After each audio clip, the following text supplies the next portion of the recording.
You know the exact feeling. Your mouth is forming the word yes, but every muscle in your body is screaming no. Think of Sarah. For years, she has been the responsible one, the default caretaker for her ill mother. She manages every appointment and personal need, while never declining an extra shift at work or a favor for her siblings. From the outside, Sarah is a saint. We are taught to do our part and put others first, and society rewards this constant sacrifice with praise, the highest form of selflessness. But inside, Sarah is drowning. She cancels her own plans, feels a gnawing resentment, and quietly fantasizes about running away.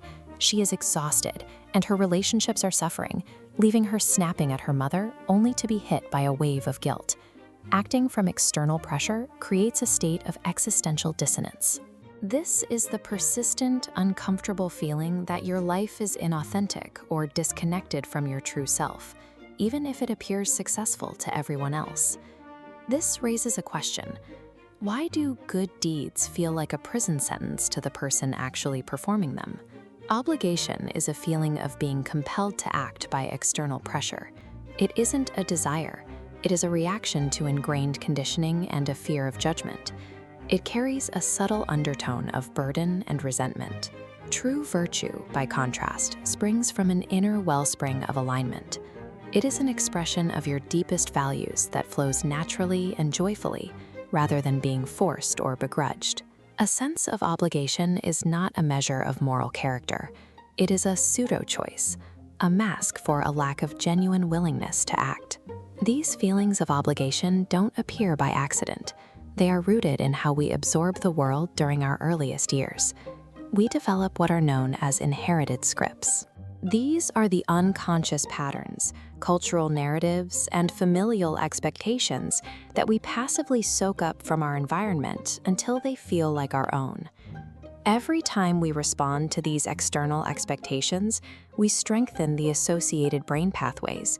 This creates neurological momentum, making it more likely that we'll repeat the same pattern in the future, even if it no longer serves us. Eventually, these scripts can become suffocating.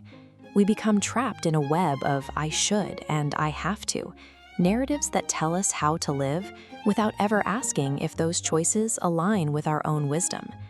Living by these scripts robs us of our vitality. It keeps us from the joy of genuine, self-originated action and prevents us from ever expressing our authentic character. Breaking free from these scripts requires us to consciously interrupt our automatic reactions. This interruption is powered by the psycho-volitional dimension. This is your essential psychological power to make conscious choices that align with your mental intention and ethical principles, rather than being driven by conditioned responses. This dimension operates based on its own inherent rules. It doesn't need approval from your ego or society, and it cannot be programmed by your past experiences. It is the part of you that stays free, no matter the situation. Choosing to act from your own will creates a rupture, a fundamental break in the continuous flow of conditioning. It is the moment the true self separates from the script and begins to act on its own terms. Refining your character requires aligning your will with mental clarity.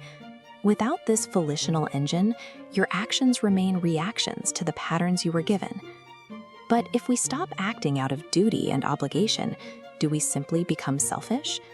Look at Sarah after her rupture. She still cares for her mother, but she no longer says yes to every demand.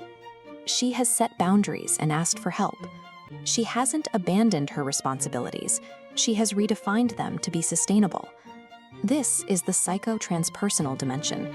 It is the capacity for mature interconnectedness, the ability to maintain your own integrity and responsibility while feeling a genuine connection to and concern for others. Action from this dimension flows from a place of inner abundance.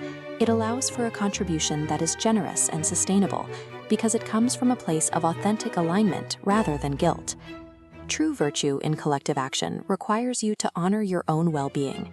Without boundaries, service degrades into a martyrdom that eventually drains both you and the people you help. Moving toward virtue requires a practical pause.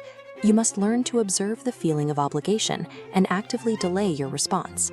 This interruption creates the space necessary for a true choice. Rejecting inherited scripts leaves an open space.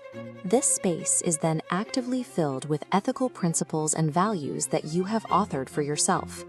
This process builds sovereign architecture, an inner state of self-mastery, guided by an internal compass rather than external pressure. Your character isn't a fixed destiny, it's a living artwork. Every day, you are the architect of your soul, choosing what to develop and transform. Every time you choose virtue over obligation, you add a deliberate, authentic stroke to that masterpiece. You are not a victim of your conditioning, you are the author of your own existence.